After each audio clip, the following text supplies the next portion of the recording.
Welcome to the One Year Bible, September 9. The Old Testament reading, Isaiah chapter 3, verse 1 through chapter 5, verse 30.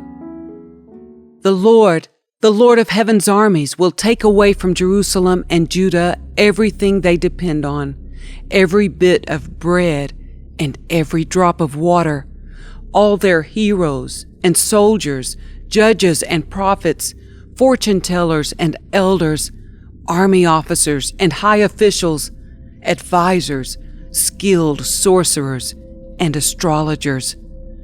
I will make boys their leaders and toddlers their rulers. People will oppress each other, man against man, neighbor against neighbor. Young people will insult their elders, and vulgar people will sneer at the honorable. In those days a man will say to his brother, "Since you have a coat, you will be our leader. Take charge of this heap of ruins." But he will reply, "No, I can't help. I don't have any extra food or clothes. Don't put me in charge." For Jerusalem will stumble and Judah will fall, because they speak out against the Lord and refuse to obey him. They provoke him to his face.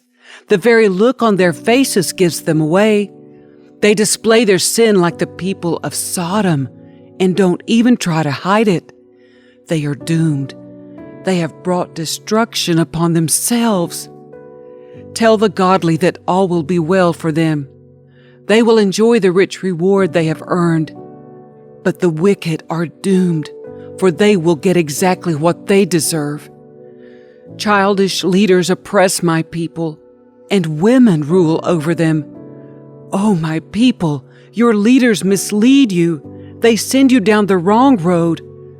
The Lord takes his place in court and presents his case against his people.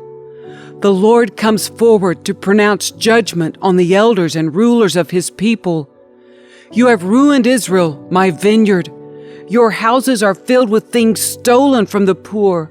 How dare you crush my people, grinding the faces of the poor into the dust, demands the Lord of heaven's armies. The Lord says, "Beautiful Zion is haughty, craning her elegant neck, flirting with her eyes, walking with dainty steps, tinkling her ankle bracelets. So the Lord will send scabs on her head. The Lord will make beautiful Zion bald.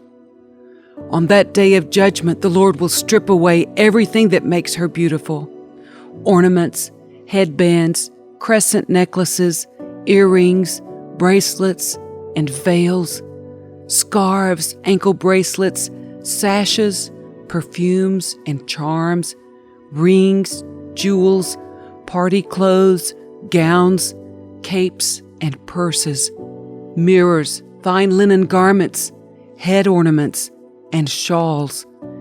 Instead of smelling of sweet perfume, she will stink. She will wear a rope for a sash, and her elegant hair will fall out. She will wear rough burlap instead of rich robes. Shame will replace her beauty. The men of the city will be killed with the sword, and her warriors will die in battle. The gates of Zion will weep and mourn. The city will be like a ravaged woman, huddled on the ground. In that day so few men will be left that 7 women will fight for each man, saying, "Let us all marry you. We will provide our own food and clothing. Only let us take your name so we won't be mocked as old maids." But in that day, the branch of the Lord will be beautiful and glorious. The fruit of the land will be the pride and glory of all who survive in Israel. All who remain in Zion will be a holy people. Those who survive the destruction of Jerusalem and are recorded among the living. The Lord will wash the filth from beautiful Zion and cleanse Jerusalem of its bloodstains with the hot breath of fiery judgment. Then the Lord will provide shade for Mount Zion and all who assemble there. He will provide a canopy of cloud during the day and smoke and flaming fire at night, covering the glorious land. It will be a shelter from daytime heat and a hiding place from storms and rain. Now I will sing for the one I love a song about his vineyard. My beloved had a vineyard on a rich and fertile hill. He plowed the land, cleared its stones, and planted it with the best vines. In the middle he built a watchtower and carved a winepress in the nearby rocks. Then he waited for a harvest of sweet grapes. But the grapes that grew were bitter. Now you people of Jerusalem and Judah, you judge between me and my vineyard. What more could I have done for my vineyard that I have not already done? When I expected sweet grapes, why did my vineyard give me bitter grapes? Now let me tell you what I will do to my vineyard. I will tear down its hedges and let it be destroyed. I will break down its walls and let the animals trample it. I will make it a wild place where the vines are not pruned and the ground is not hoed, a place overgrown with briars and thorns.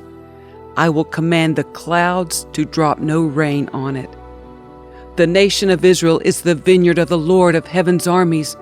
The people of Judah are his pleasant garden. He expected a crop of justice, but instead he found oppression. He expected to find righteousness, but instead he heard cries of violence. What sorrow for you who buy up house after house and field after field, until everyone is evicted and you live alone in the land. But I've heard the Lord of heaven's armies swear a solemn oath. Many houses will stand deserted, even beautiful mansions will be empty. 10 acres of vineyard will not produce even 6 gallons of wine. 10 baskets of seed will yield only 1 basket of grain. What sorrow for those who get up early in the morning looking for a drink of alcohol and spend long evenings drinking wine to make themselves flaming drunk. They furnish wine and lovely music at their grand parties, lyre and harp, tambourine and flute, but they never think about the Lord or notice what He is doing. So my people will go into exile far away because they do not know me. Those who are great and honored will starve, and the common people will die of thirst.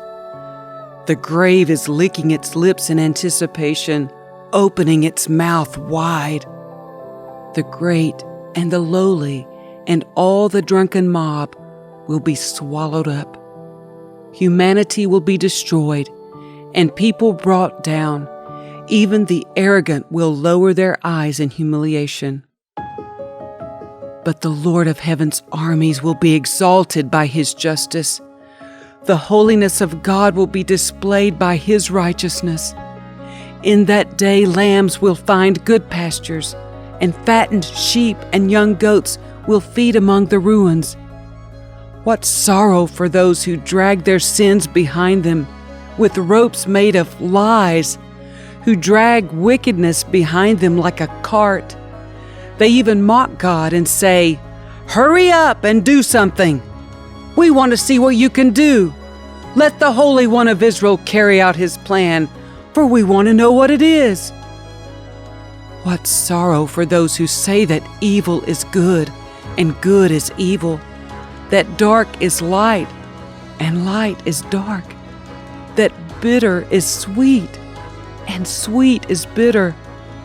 What sorrow for those who are wise in their own eyes and think themselves so clever. What sorrow for those who are heroes at drinking wine and boast about all the alcohol they can hold. They take bribes to let the wicked go free, and they punish the innocent. Therefore, just as fire licks up stubble and dry grass shrivels in the flame, so their roots will rot and their flowers wither. for they have rejected the law of the Lord of heaven's armies. They have despised the word of the Holy One of Israel. That is why the Lord's anger burns against his people, and why he has raised his fist to crush them. The mountains tremble, and the corpses of his people litter the streets like garbage. But even then the Lord's anger is not satisfied. His fist is still poised to strike. He will send a signal to distant nations far away and whistle to those at the ends of the earth. They will come racing toward Jerusalem. They will not get tired or stumble. They will not stop for rest or sleep. Not a belt will be loose, not a sandal strap broken. Their arrows will be sharp and their bows ready for battle. Sparks will fly from their horses' hooves, and the wheels of their chariots will spin like a whirlwind. They will roar like lions, like the strongest of lions. Growling, they will pounce on their victims and carry them off, and no one will be there to rescue them. They will roar over their victims on that day of destruction like the roaring of the sea. If someone looks across the land, only darkness and distress will be seen. Even the light will be darkened by clouds.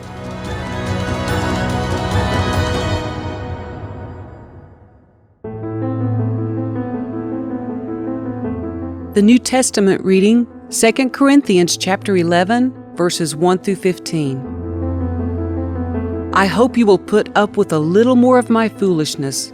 Please bear with me, for I am jealous for you with the jealousy of God Himself. I promised you as a pure bride to one husband, Christ. But I fear that somehow your pure and undivided devotion to Christ will be corrupted, just as Eve was deceived by the cunning ways of the serpent. You happily put up with whatever anyone tells you, even if they preach a different Jesus than the one we preach, or a different kind of spirit than the one you received, or a different kind of gospel than the one you believed. But I don't consider myself inferior in any way to these super apostles who teach such things. I may be unskilled as a speaker, but I'm not lacking in knowledge. We have made this clear to you in every possible way. Was I wrong when I humbled myself and honored you by preaching God's good news to you without expecting anything in return? I robbed other churches by accepting their contributions so I could serve you at no cost. And when I was with you and didn't have enough to live on, I did not become a financial burden to anyone. For the brothers who came from Macedonia brought me all that I needed. I have never been a burden to you, and I never will be. As surely as the truth of Christ is in me, no one in all of Greece will ever stop me from boasting about this. Why? Because I don't love you? God knows that I do. But I will continue doing what I have always done. This will undercut those who are looking for an opportunity to boast that their work is just like ours. These people are false apostles. They are deceitful workers who disguise themselves as apostles of Christ. But I'm not surprised. Even Satan disguises himself as an angel of light. So it is no wonder that his servants also disguise themselves as servants of righteousness. In the end, they will get the punishment their wicked deeds deserve.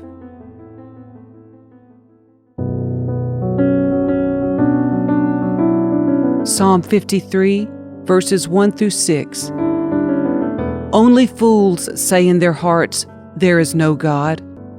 They are corrupt, and their actions are evil. Not one of them does good. God looks down from heaven on the entire human race. He looks to see if anyone is truly wise, if anyone seeks God.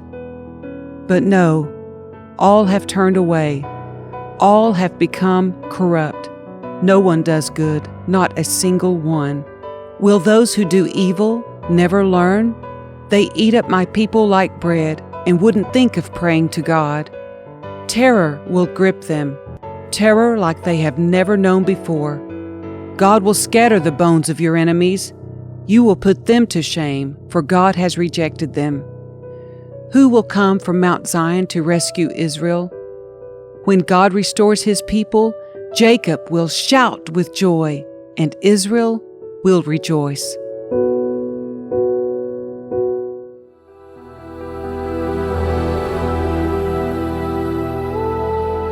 Proverbs 22, verses 28 and 29. Don't cheat your neighbor by moving the ancient boundary markers set up by previous generations. Do you see any truly competent workers? They will serve kings rather than working for ordinary people.